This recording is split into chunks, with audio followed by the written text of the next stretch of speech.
Creative Stories Telugu. Ramayya అనే చేపల వ్యాపారి తన వ్యాపారం బాగా పెంచుకోవాలని ఇచ్చట తాజా చేపలు అమ్మబడును అని బోర్డు పెడతాడు. అతను ఊహించినట్లే జనం కూడా బాగా వస్తున్నారు. చేపలు బాగా అమ్ముడుపోతున్నాయి.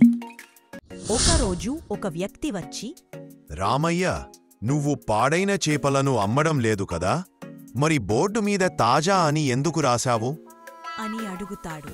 రామయ్య ఆ మాట నిజమే అనుకుని తాజా అనే పదాన్ని తీసేసి ఇచ్చట చేపలు అమ్మబడును అని మళ్లీ బోర్డు పెడతాడు. బోర్డు కట్టిన వెంటనే ఇంకొకరు వచ్చి, ఆ బోర్డు మీద ఇచ్చటని ఎందుకు రాయడం? నువ్వు ఇక్కడేగా చేపలు అమ్ముతుంది, కొంచెం బుర్ర ఉపయోగించు రామయ్య. రామయ్య రెండవ వాడి మాట విని బోర్డుపై ఇచ్చట అనే పదాన్ని తొలగించాడు.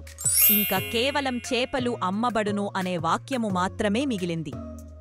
ఆ రోజు సాయంత్రం సరళ అనే ఒక మహిళ వచ్చి రామయ్యతో, ఏమయ్యా రామయ్య, నువ్వు చేపలు అమ్ముతున్నావుగాని ఉచితంగా ఎవ్వరికీ దానం చేయడం లేదు కదా, బోర్డుల మీద అమ్మబడును అని ఎందుకు రాసావు అన్నది తెలివిగా. రామయ్య ఆమె మాటలు నిజమే అనుకోని దాన్ని కూడా తీసేశాడు.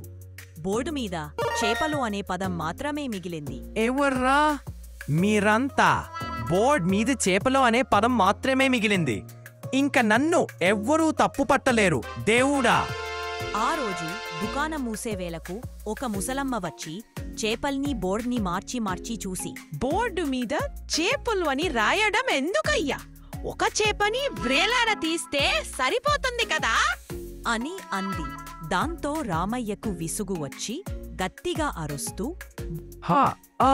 ఇంకా చాలు. ఎవరు ఏం చెప్పినా వినవచ్చు, కానీ ఆలోచన లేకుండా తొందర పడకూడదు అని నిర్ణయించుకున్నాడు Ramayya.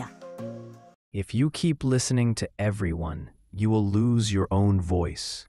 Always trust yourself. Do you liked my video? Please like, share, and subscribe. Thanks for watching.